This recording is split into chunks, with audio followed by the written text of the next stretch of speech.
Hi, I'm Alan Matthews, and in this video today I'm going to talk about Carulli's Andante from his Opus 241, number 5. So I'm just going to play through it once here for you, hack through it, and then just going to go through it, do a full lesson, and talk about all the different little things to think about. There may be some mess ups in this performance. It's a one take, so we'll see how it goes.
So there was that. Couple of mess ups in it.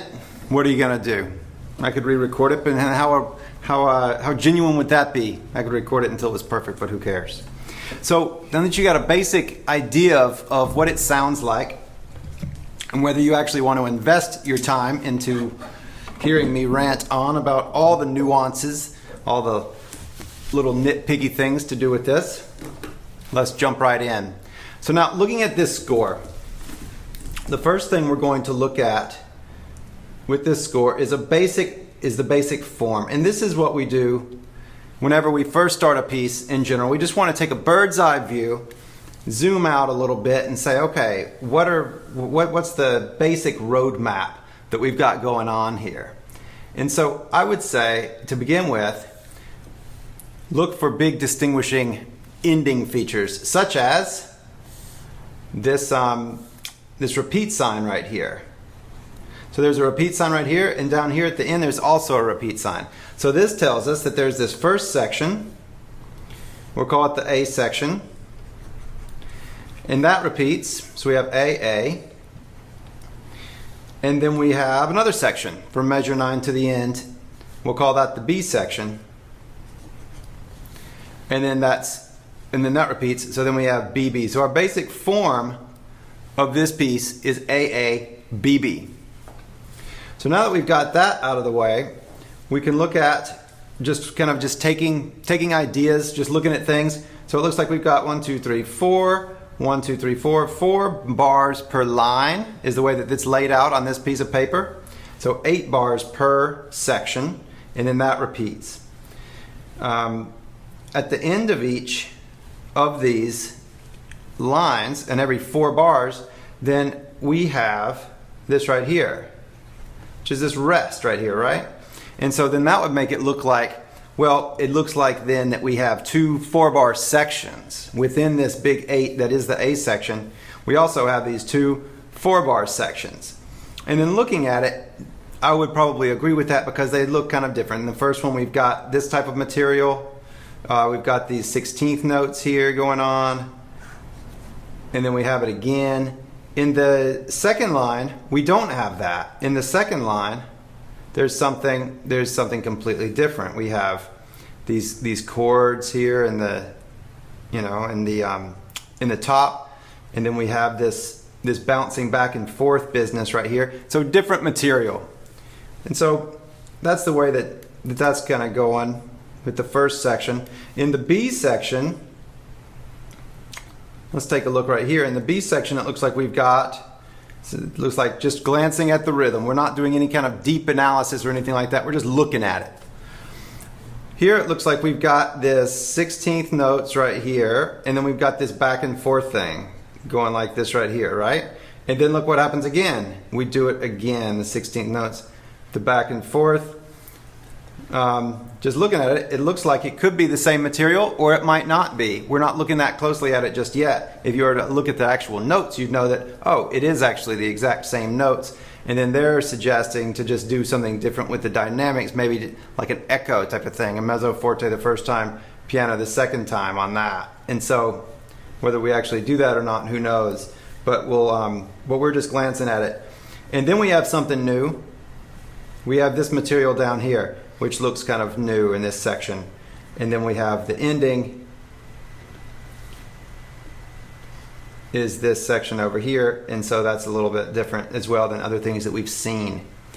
So just glancing through there just to get our basic bird's eye view. Now we have AA, BB is our basic form.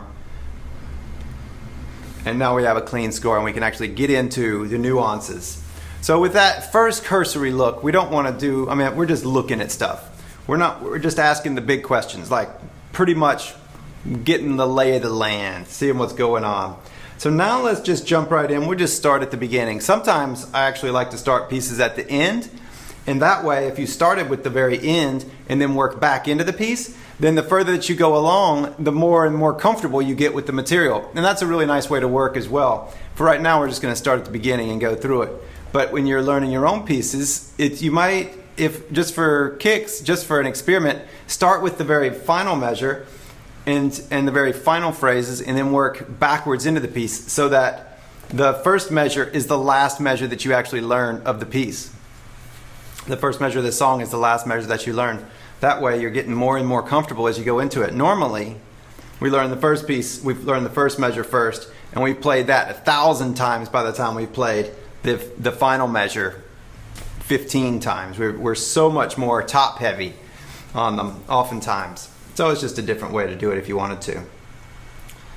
Okay, let's jump in here.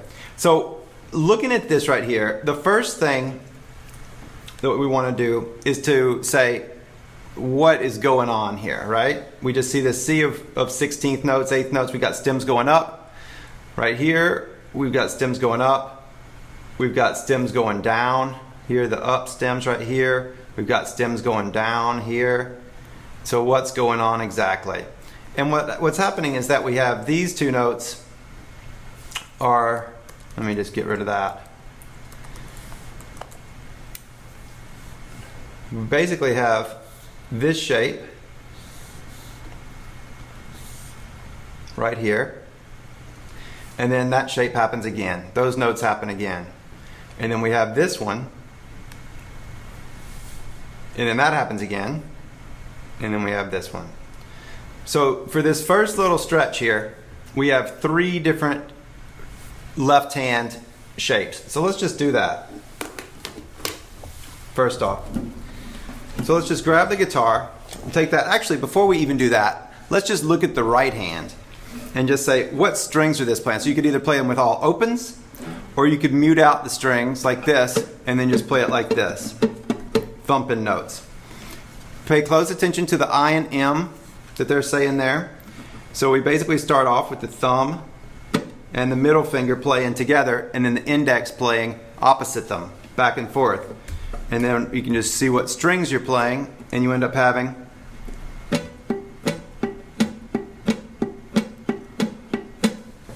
I and M on the thumb on the 6th for the first 2, for the first beat, and then it's on the 5th for the rest of the time, with the middle finger on the 2nd string the whole time for the entire phrase, and the I finger on the G for the entire phrase. So if you look at that, the right hand is just kind of, it's very similar back and forth.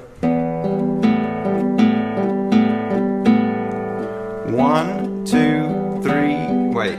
1, 2, then to A, 3, 4, and then 1, 2, 3. That's what's happening with the right hand, yes? So just get really comfortable doing that. Make sure that you get that really well into your head so that you know what's happening, and that way you don't have to think about the right hand anymore. Now looking at the left hand, then I really like this progression because each finger gets used once. within these in the left hand. So we start off with the 3 on the G, and then we go to that's a G chord, and then we go to this part of an A minor chord, A minor 7. So we have our first finger on the C, and then the 2 and the 4 coming back to the G, but we're not actually playing the low G, but it's still a G shape. So just do that a few times just to get it into your hand, or just play each one of them once.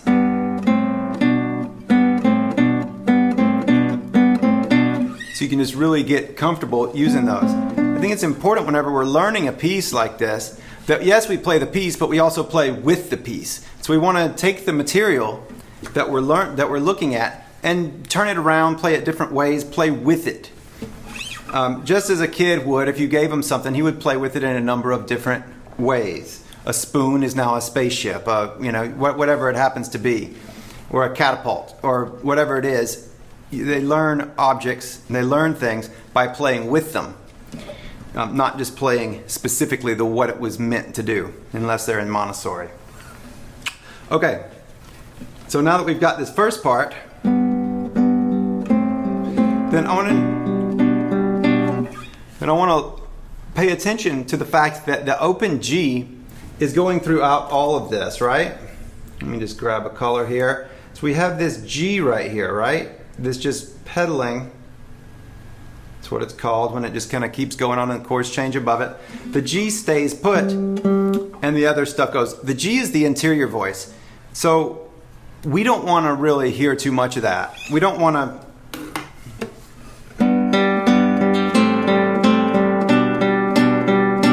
don't beat it over the head. Pull the G way back so that then we can actually listen to the moving line.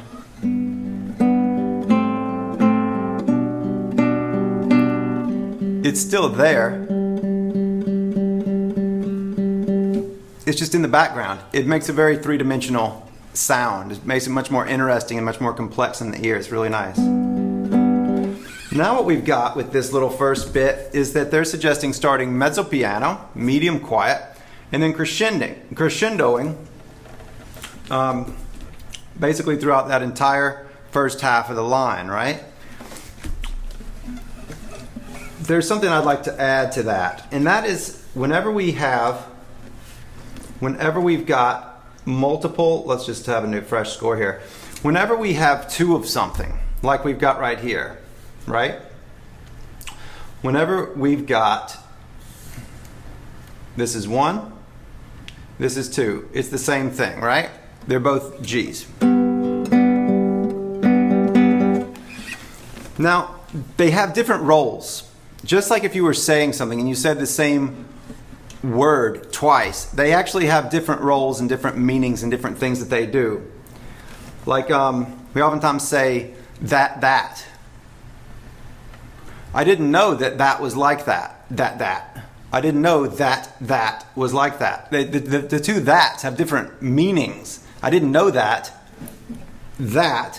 It's 2 different things. Or he had a good time. He had a good time. They mean totally different things. And it's the exact same way in this. This G right here means something completely different than that G. And they have different roles. So the first G, this first G, is a statement of what is going on. This is the G, right? It's the home base of whatever it's doing. The second one, and this is true almost every time you have doubled things like this. Now the second one actually has a completely different role, and that is as an upbeat to the next one. So this one serves to make it to here. It's part of this. So instead of thinking we have this, and then this, and then this, it's not that. It's this. We have that, and then we have this leading to there, da-dum, and then we have that leading to the next one, da-dum, and then that leading to the next one, da-dum, which happens to be the exact same. So it's not 1, 2, 1, 2, 1, 2, 3. It's here, and here, and here, and here. And I actually say these words, and here, in my playing, not in when I'm performing, but when I'm practicing, so that I can really understand and make sure that I understand what's going to where. So to actually write the words in here so you can see them, it would be here, and then and, this is an and sign, where it's supposed to be an and sign, and, is that an and sign? There it is. And here, and here, and here. So here and here, I'll do it in play. Here and here and here and here. Now overall, you want that to crescendo like they're saying. If that's what you choose to do, is what they're suggesting with the dynamics. I don't always. I frequently disagree with the dynamics on the page. Here, I think it wants to crescendo. But make sure that it's not a linear crescendo, but that there are accents, that there are different roles to the notes.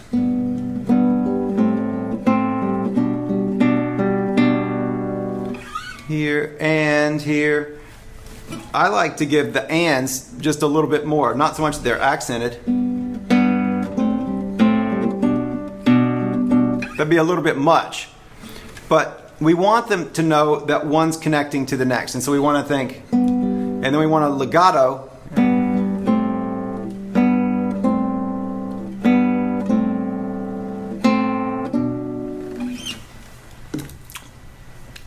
We want them to connect really well. Overall, we want a big crescendo, but it might be that within that there's a lot of ups and downs going on. Also, and I just want to spend one more minute on this because we have more material just like this, and that is whenever we have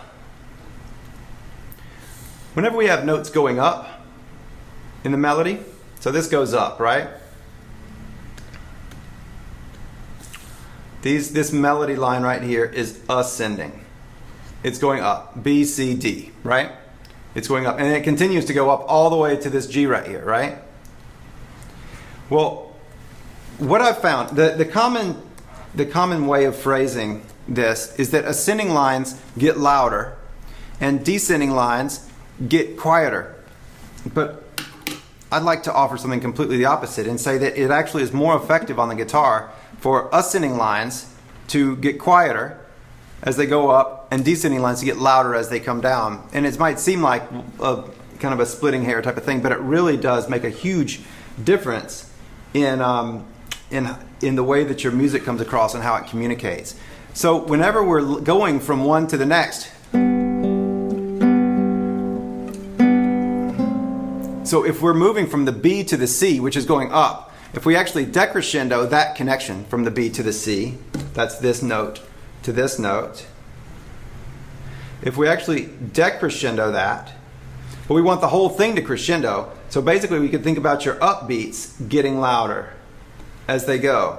So we have this, this, and this. And so stagger those, that, more on that, more on that, plus, plus. And then actually decrescendo from on the moving line, when the B goes to the C, when the C goes to the D. It might seem a little esoteric, and if it's over your head, then ignore it. And that's fine too. Listen to it. And back off, and back off, and back off.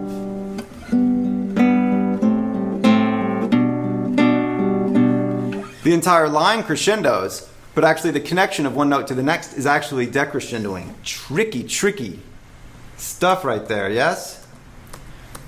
It's the secret sauce. It actually, listeners connect much more with it than any other way of phrasing that I've noticed, as far as connecting in an emotional way. Of course, somebody else will tell you something completely different, and the right one is the one depending on whoever is actually speaking at the time.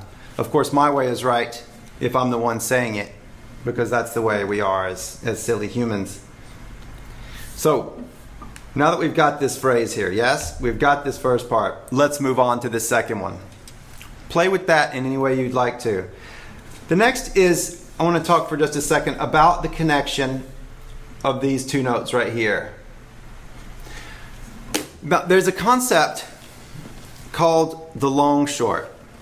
And without digging too deep into it, it's that if you've got a long note and then you've got a bunch of short notes after it, two or more, then the first of the short notes is the level of the decay of the long note. So in other words, that sounds really techy, but it's actually not so much. On the guitar, it basically means whenever you see this type of thing, a long note followed by two short notes, like the 8th and the 16th right here,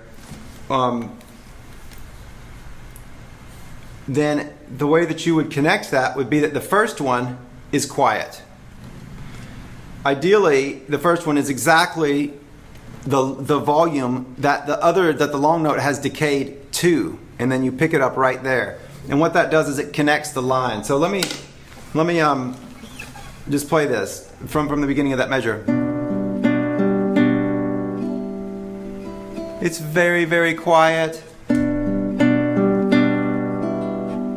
Very quiet on the E.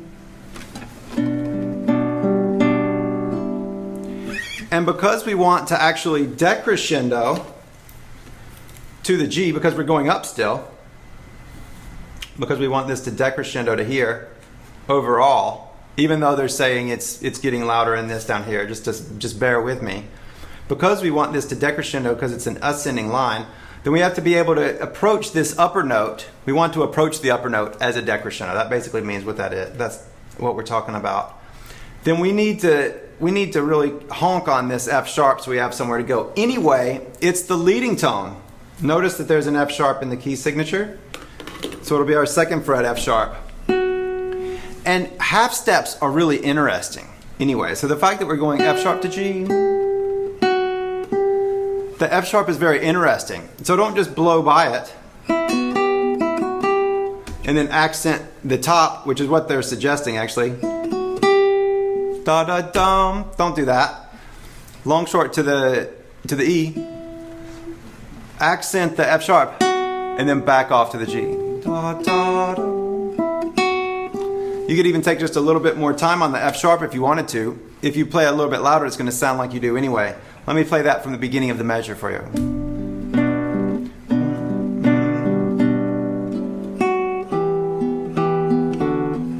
Da da da. It's like a yearning, reaching sound. Instead of, as written, very heavy-footed. Da da dum. It's kind of, it's a little square. It's a little, it's an arrival. So the reason that we do this, the reason that we would do the long short, is I've just talked about it by taking the time to actually make that quiet and looking at how we're connecting our notes, and also with the dynamics as we're doing, like the lines that go up get quieter, lines that come down get louder. The reason we do that is so that we don't have stopping points. If we have a big loud high note, like this G up on the top, if we have a big loud high note, it's a stopping point. It's an arrival. It says we've made it. We've gotten to the top of the mountain and yay, we're here. Well, that means everything that comes after it is pretty much insignificant. Well, we're just tying up loose ends. We got to say something because the music has to keep going. We're not done yet.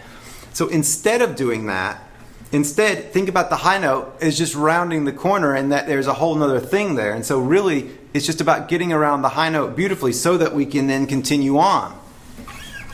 Like this right here.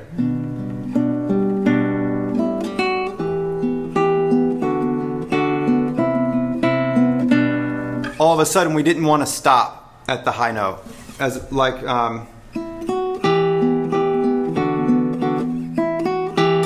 accenting it, I just don't think it's very musical. Other people would swear by it. It's obviously what's in the music.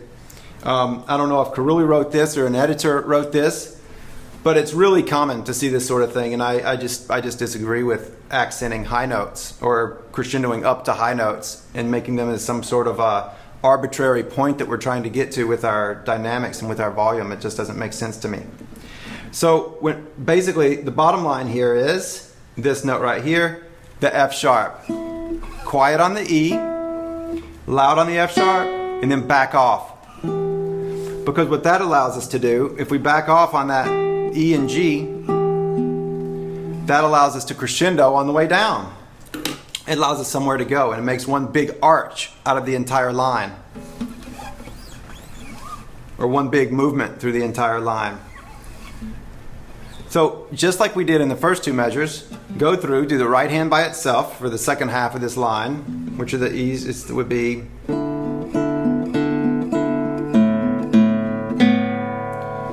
right hand by itself first for those two measures, and then the left hand, you can just do it by itself. There's just those two notes, and then E and F sharp, and then C and E, and then B and F. So just take a look at those notes, play them just once each, and just go through. And I would just memorize it, just the way that it's written there. And what I'm playing are these two bars right here. I'm just playing these notes right there. And so that's what, get those first with just the hands separately, and then putting it in. So now what we're going to do, because this is going down, what we want to do is we want to look at the connection of the changing of the harmonies. When the harmony changes, that's what's interesting. So looking at how does the G move to the F sharp, how does the F sharp move to the E, how does the E move to the D. So if you're practicing this, don't practice it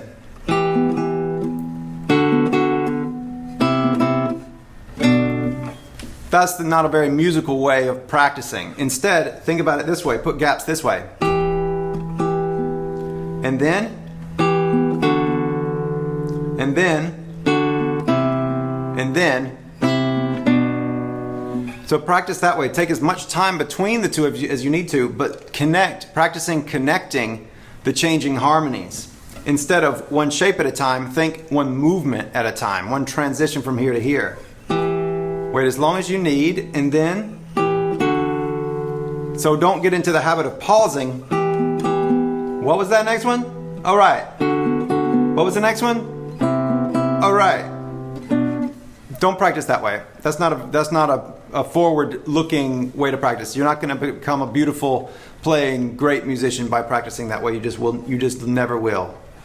Instead, practice what actually needs to happen, which is the beautiful transition of one note to the next. And that would be, and then, and then, and then. So that's working. And so then the question is, we go into the next line, yes? And that's where, let's jump into this next line then.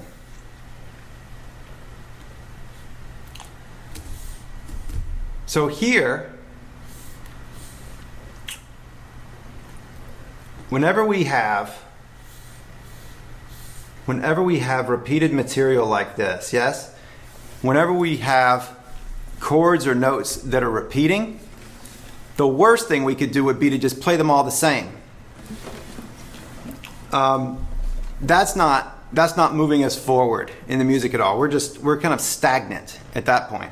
So instead, we want to actually move them forward. There's two ways to do that. We could get louder or we could get softer with that.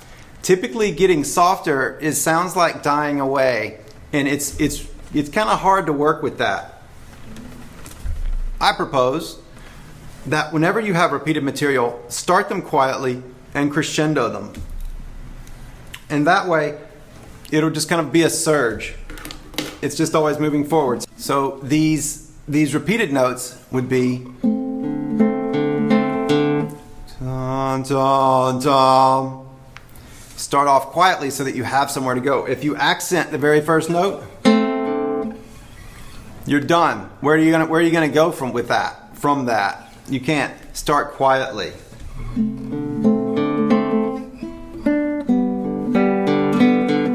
Moving forward all the time with the repeated notes. So we have that. Then we have this repeated. These repeated notes are going to crescendo through there. Well, then we have our long short again, right?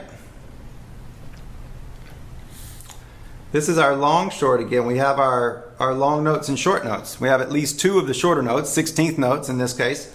And then we have this. It's the exact same thing that we encountered up here, right? So what do we do with that?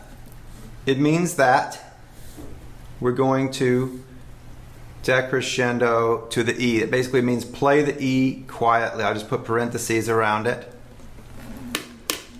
And then you can, because it's going down after that, then we can bring out the D a little bit more. So it ends up sounding like this. Da, da, da, da, da, da, da, da. Then we have more repeated notes.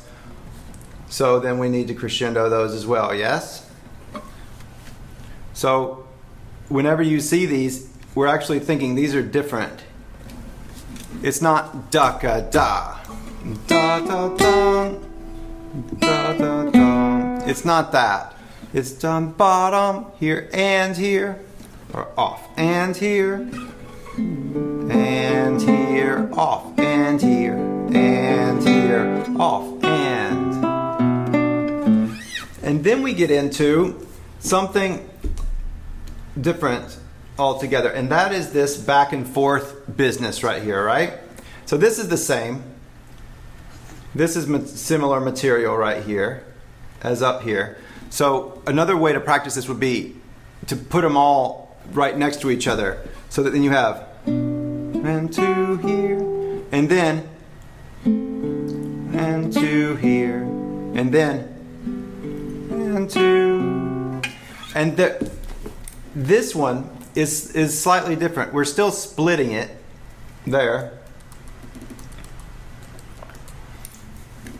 We're still thinking that these notes have different purposes. The two notes, just as they did in the beginning. And so this one, however, this one is different than the other ones. And the reason that it's different is because it doesn't have a beat after it. It has this rest right here, right? And so that makes it into a completely different thing. So how are we going to handle this? Whenever we have this, it ultimately turns this into a syncopation, right? If we actually play this rest, well, then it's the only rest within our melody that we've had so far within the middle of the line. I mean, we've got it at the end of the line, but we haven't had a rest in our melody line. So really, I think that this rest right here is actually more of a convenience to the engraver, the person who actually put it on paper, than it is musical.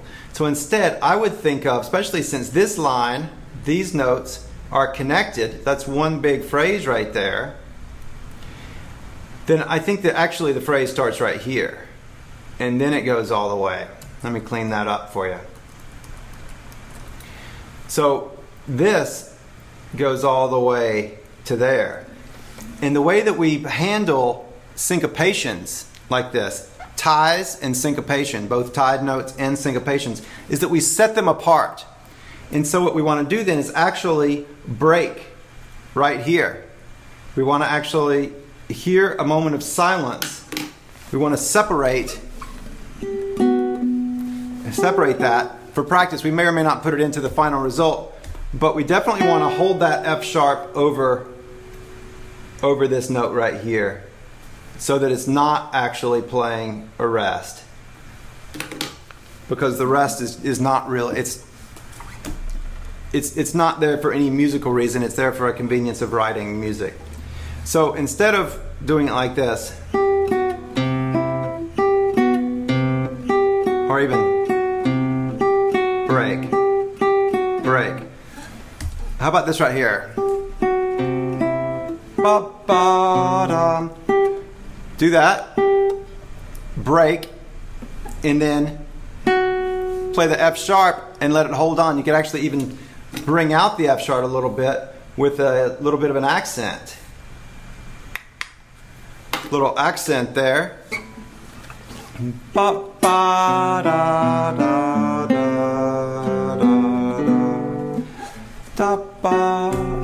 It tumbles us into our phrase. All of a sudden we know what's going to happen. If you set a note apart like this with ties and syncopations, you know there's not going to be a note after it. You know it's a tie the second that it plays. You don't have to wait. It's just not that we're missing a note.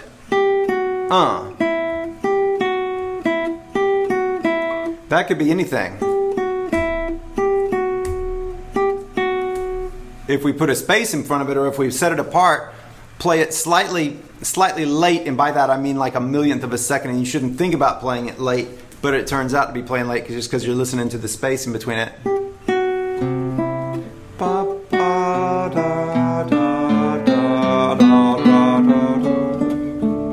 And so that actually kicks us into this phrase right here, and it makes the whole thing more cohesive. It brings it about organically instead of all of a sudden we're playing upbeats in the melody and it's just like, where did that come from? Instead, if we actually set this apart like this area right here, if we set that apart, put a space in between it like this big old fat pink line right there says, and hold it over, tie it over, then it will actually propel us into the line much better. Now, because it is going down, we're going to crescendo that. And yes, they say to decrescendo it, but we're not going to do that. We're going to start off quite like dum bum, and then this is quiet. Dum bum, da da da da. Gets us all the way down here, yes? It works well with the guitar to crescendo going down. Now this is going up, yes? From here to here, I should say, is going up. From here to here is going up. So that we're going to decrescendo. We're going to get quieter. Ra, da, da, da, ra, da, da, da. Da, da, da, da, da. And then you can decide how you want to handle the arrival to the downbeat right there. Da, da, da. Play it a couple of different ways. Let me just back up.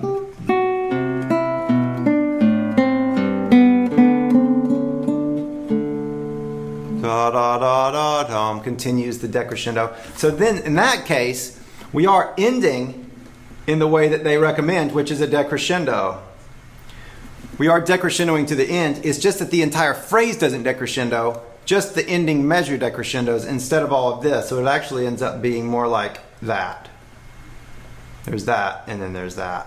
And so it's a little bit more, well, it's more dynamic is what it is.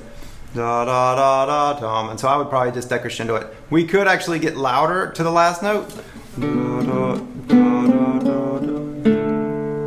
And actually bring out the D and the A.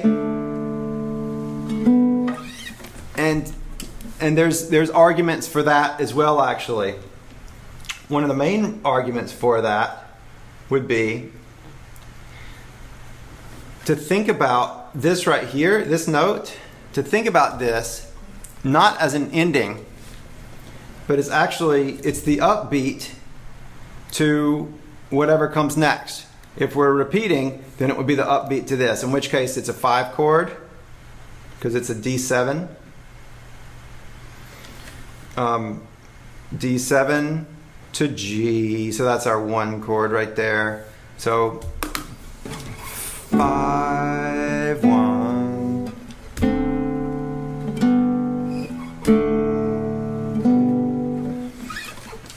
So we could think about it as, regardless of how we think about it, this is now a long short. This is a long note, right? It's lasting all this time over here. This is a short note. The 8th note is a short note compared to this quarter note, which is basically what this is played. If we don't play even if we do play the rest, it's a long note since the last note.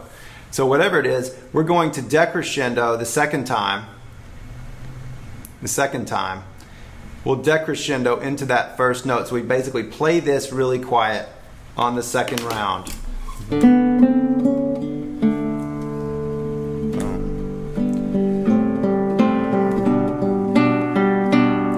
So that way we continue, because what we want to do in a perfect world here is to, let me just do this.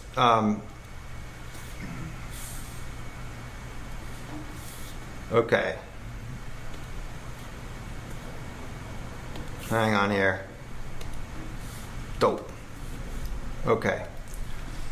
Well, anyway, what we want to do is continue this so that with the repeat, it's one big section. We don't start over at the beginning and then just play the first 8 bars again. So the second A isn't entirely a second A. What it really is a continuation. It's a big, long section that is the A section, which happens to have 2 of the same things, one this and then the other. We don't want to do it, we don't want to think about it. We can think about it the exact same way, but we want them to connect so it doesn't sound like we're starting over again. So the connective tissue between this and this is really important when we go through our repeat. We want to do the long short, meaning this sustains and then connects seamlessly to the G chord right here at the beginning.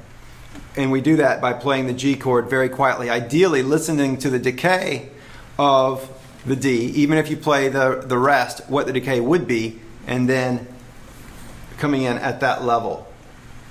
Now the second time, we're going to have this chord, and then we're going to bust into this section right here, right?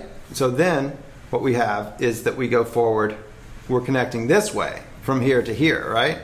From here to here, the second time.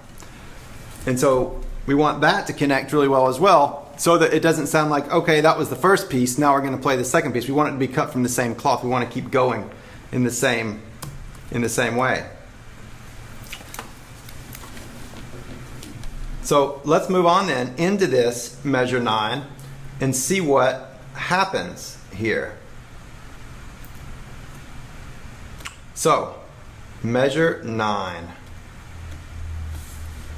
Here we are. And so this is just an arpeggio shape, right? We've got this arpeggio shape, and it's just a D7 chord. Make sure that this is all sustaining over this. It's a D7. Oops, what was that?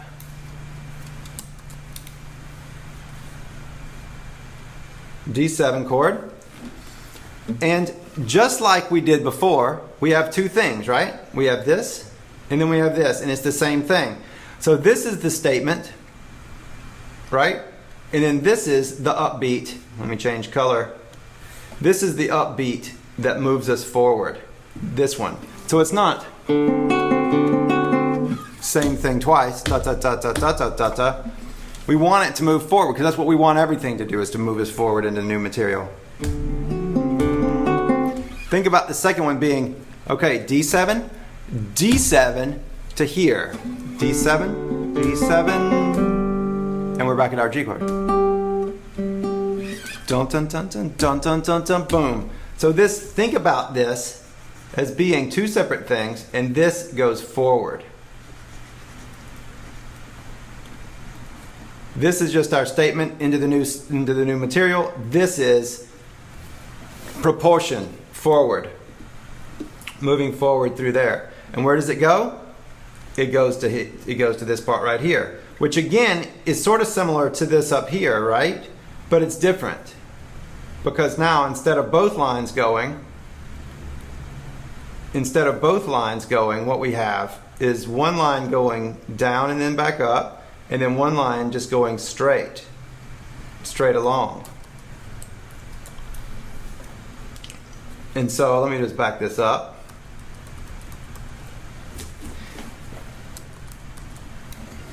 Okay, so what we have then is this G right here.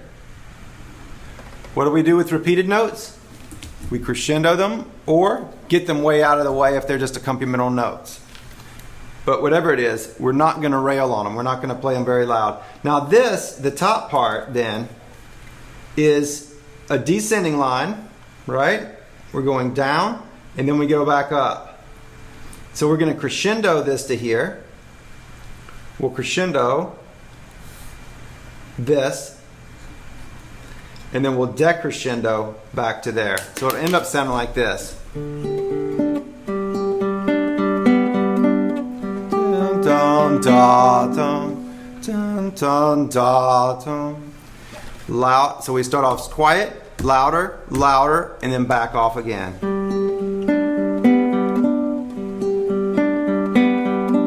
The G underneath it can just kind of shadow it and go along with it. But that's the way that we want to handle that line. And then we have the exact same line again. Yes? Now what they're suggesting again is this echo scene. It's like, first off, we'll do it, because it's the same material, the first time we'll do it loud, and the second time we'll do it quiet.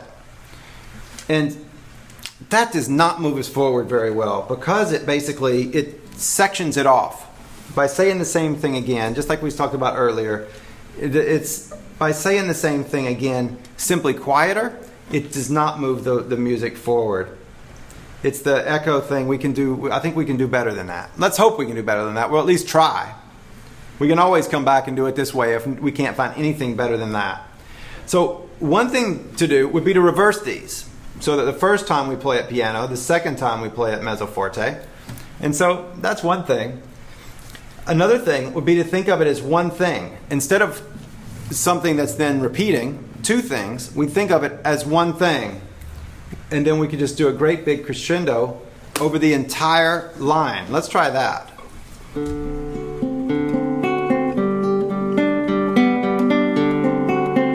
More. And so that way we're continuing to move forward. It's not saying, I said a little something, now I'm going to stop and reflect on it and say it again quietly. Instead, it's like, no, we're driving forward, we're continuing on with the action. And that'll get us into the next line. So I would think of that as just a freight train that just keeps going. Knowing that you have a full 4 bars to make it through here, that means that if you get too loud on the front part, you're not going to have anywhere to go. So save, save, save. Save. Meaning, yes, we want a crescendo, but not too much. And every chance that you get to come down, you want to take it. Such as, let me just back that off. Such as this right here. When we're going back up to that, right?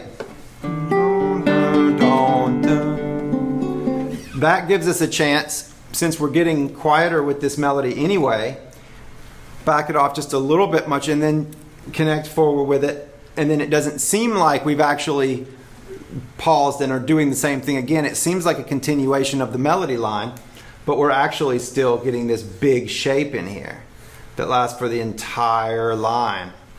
So that's my helpful hint for that one. Now the next thing that we have to look at is that we have this note right here, yes? And what most people would do would be to clip it. Listen to this.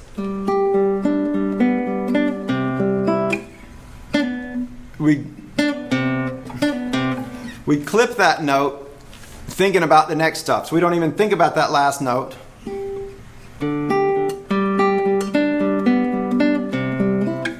And it doesn't sound good that way. What we want to do is think of it as a tied note and push it forward. So let it keep ringing. And in fact, we don't need that string again until we get here. So we can just leave that finger on. We can actually leave that on the entire time from there. So just leave the 4 on. And even if it rings over, then it's a beautiful note to ring over. It makes it into a C9. It's very lovely. Now, when we get down here, all of a sudden, once we're at measure 13, then it's kind of a change of scene now. Because now our moving lines, this is just accompanimental stuff. These chords, they're not really the point. The point is the melody note, and the melody line is down in the bass, right? So now our attention is going to switch to the bass. So play it out, boom, da, dum, and back off on the upper lines, on the chord tones, that stuff. Loud, soft, soft. Loud, loud, soft, soft. Loud, loud, soft, soft. Loud, loud, soft, soft. Dum, dum, dum. That'll bring attention to the moving line. Now, just like we did at the beginning, how we focused on the changing of the harmonies, like up here, where we were practicing in this group, instead of bop, bop, bop, bop, bop. Same thing here. And that is the same thing here. Let's get a fresh score. With the same exact thing, which is, think about this connection, this connection, this connection, and this connection. And you might just want to play that.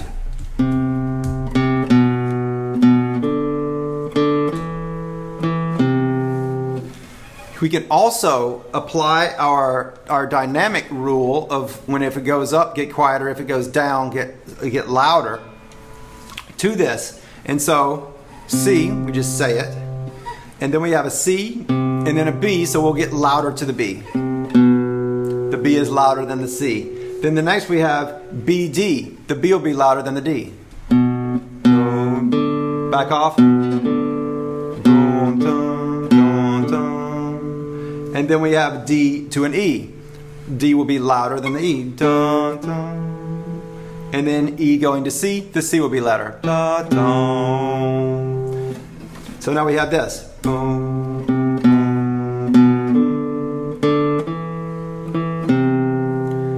And so we've phrased it in this way, and that just brings us forward. So it's one way to practice that. Another way to practice this particular section would be just as chunk chords using the upper line as well, which would be the C, and then the G, the next beat, and then the D7, and then the E minor, and then the C, or the A minor over C, whatever you'd like to call it. So it would be another way of practicing that would be to play this chunk chord. Let me just get these out of the way. To play this,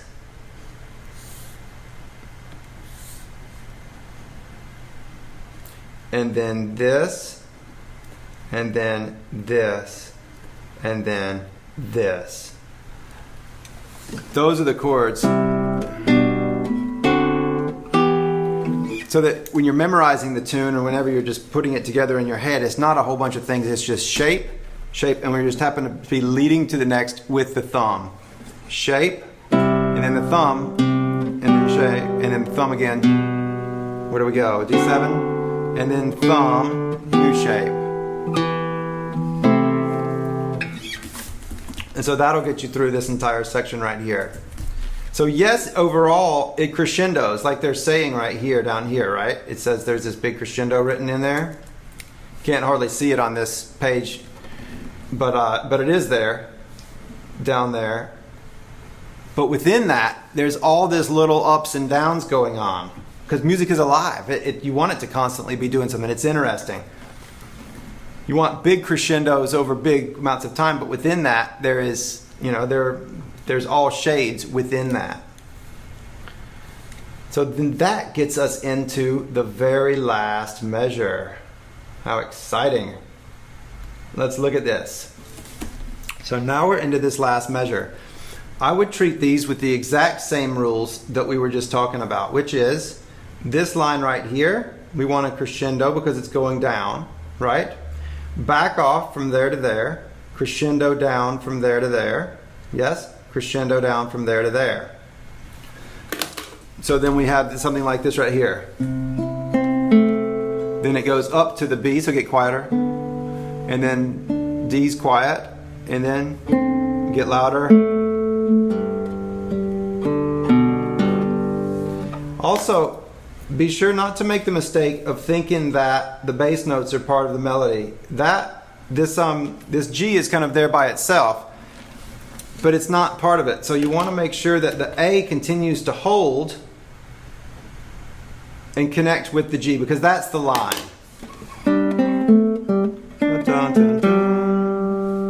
That's really the line, is to the G. It's not. That's not the melody. That's just a bass note stuck in the middle of it. So whenever you're playing it, and then to here, and then to here, and then to here. I'm going to do that again slower. And I think that the words "and then to here" really help with conceiving of what's going on. And then to here. Here we typically is a release, so we just kind of, if it's going down, here we get louder, and then to here if it's continuing down. If it's not, if it's actually if you're releasing at the end here to a higher note, then back off and here is quieter, which is what's happening here. And then to here, and then to, and then to here, and then to here, and then to here, and then to here. Something like that. And you can play around with it. You might say, a lot of people say that dynamics and the way that, phrasing and stuff like that is subjective. And it is to a point. The question is, to what end are you making these decisions? So all of these things that I've been talking about here with the long short, connecting this with a decrescendo up here. That wasn't very bright. Connecting this with a decrescendo up here. Upbeats, making this loud so that we can go to that. Going decrescendoing when we go up and crescendoing when we go down. Things like that. These are devices that the overall goal is to lead the music forward and to reduce stopping points so that we never stop the action. We want to continue the action going forward and forward and forward, just like a good movie, just like a good book, anything like that. It leads us forward. There's never a good time to stop. If we accent the high note, if we do our dynamics so that we're crescendoing up to the high note and then decrescendoing away from it, we're creating those stopping points, and it just wears the listener out. It's not compelling. It's just too many. It's just all these arrivals. And so what we want is continuing on. Cliffhangers. Give us some cliffhangers. And we do that by the way that we connect one note to the next. And so this type of thing down here that we're looking at, all of this, all of these little things, they make it hard. They're harder to practice. They're much more demanding of our mental energy. But they do actually build really good technique, because to do these things you have to actually pay a lot of attention, and that builds technique. So even if you have terrible right hand technique, if you're doing this, then you're going to be sounding good, and you'll build good technique. You'll build the control to do what it is that you want to. And that's one of the, that's what I would wish for you, is for you to be able to have musical ideas for large reasons, and like big structure reasons, and the long line and good musical reasons, as opposed to, oh, but I like the way this sounds right here. And it's like, well, yes, it sounds very good right there, but it doesn't fit within the big scheme of things to make the music go forward. So being able to discern why you want something, it's just like your diet. It's like, well, I might want to sit down and eat 1,000,000 cookies, but I know I'm not going to do that, because then I'll have a stomachache later on and everything. It's a big picture versus, small picture. Immediate gratification versus a larger wish for health and happiness.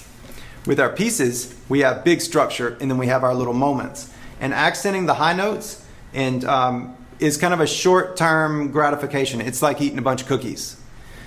It really just we just kind of throw it all out there at once, and it doesn't serve the overall health of the big picture of the piece leading forward as one big cohesive structure. So the last thing that we have to talk about on this, there's one more thing to talk about, and that's the connection of this to this, and then it's also the end. So we decrescendo into our repeat. So bop bop bop boom. Once we land this, then continue on. That basically means this note is quiet. It means start this quietly, and that'll give us somewhere to go, especially if we're going to do our big crescendo over that whole third line again. Then we need to start quiet anyway. The second time, the final time, we could actually, if we wanted to, we could think of this more as the big finish.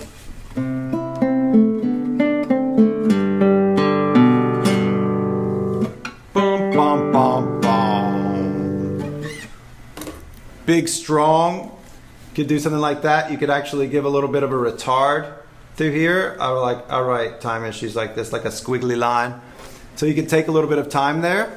Dun, dun, dun, dun. If you're going to do that, make sure that it's structured, meaning, yes, there's written 16ths, but you would be thinking 30 seconds like this right here. dun dun dun dun dun dun dun dun dun. So there's something else besides the notes going on. So you're doubling it in your head and going da da da da da da da da. That'll give you a particular rate of slowing down that makes sense instead of just slowing down arbitrarily. You want it to move as things do in the world and in nature. And that means it moves at a discernible rate. Just like if you see out of the corner of your eye if there's a car that's heading for a stoplight and it's going too fast and it doesn't have time enough to stop, you know that immediately. You know if you saw a semi-truck take off from 0 to 100 kilometers at a minute, or kilometers, like miles per hour or something, like 100 miles per hour, just like that, you would know something would be weird because semi-trucks don't do that. 18-wheelers just don't move that fast. They have to start off slow and move. We know how things move. And so we know whenever it's weird. And so if you slow something down, like this right here, if you slow this down and it's not at the proper rate of speed and the relationship of one note to the next, the rhythm of each note isn't lined up right, we know that, and we know that it's kind of affected. It's like bad acting, where on stage, if you see a bad actor, you know they're a bad actor. You might not know what makes them a bad actor, but you know they're a bad actor. If you hear somebody reading and they're not speaking naturally, you know that they're reading because it sounds like they're just reading. And so because there's something not right about it. And who knows what that is, but we know. Each and every one of us, we know these things. We know how the world works. We know nature and the way that things sound, the way that things move and look. And so we want to do everything we can with our music to emulate that so that we can then have beauty and people can be comfortable with it and say, oh, that makes sense to me on a deep personal level. That makes sense to me. The way that retarded makes sense to me. So, da da da da da da dum, da da da da da da dum, as opposed to, which isn't quite square somehow. It just doesn't really work out quite right if you do it. It's like, well, that didn't work. Things don't slow down that way. So the way to do that, again, is to insert an extra, and you have to practice this slowly, and then you'll get used to doing it. Ba ba ba ba ba ba ba ba ba. So you just start da da da da da da da da da da da da da da da. Practice being able to do that with your mouth, and actually do it. If you do it in your head, it doesn't really count because you won't do it right. Do it with your mouth so you can actually hear it. Ba ba ba ba da da da da da. You can practice this walking around or something. Rubato and playing with time like this, it's kind of a big subject. I mean, I'm just touching on it kind of briefly here, but with this one little section at the end. But to do it right, there's a way to do it that works, and there's ways to do it that don't work. And so this is one way to do it that works, is to subdivide and then have a rate of decay that makes sense, so that it's actually then your notes, you're placing each note within the rate of decay or the rate of slowdown, deceleration. Okay, what do you think? That's a lot of information on that little piece of music right there. So I hope that you can make use of that. Practice well. Just go slow, main things. Parting words of wisdom from Alan Matthews right here. Go slow. Be deliberate. Keep a lot of attention to detail. Think about the big picture and the long term of both your playing. This piece is just one little step in your long life of playing. It's not the end all be all. So think about that and think, how can I practice this piece so that I'm actually becoming a better musician? Not just so that I can just get the notes and hear what it sounds like while I'm practicing it. Instead, take the time and become a masterful musician. And then you can play beautifully and connect with people, and it's a much more gratifying and much more rewarding experience for you and the people who listen to you play. So, have a wonderful time. Thank you so much for watching this. If there's anything I can do for you, give me a holler. Please subscribe. Leave me a review or a comment. Anything you like, share this with all your buds. Thanks very much. Take care.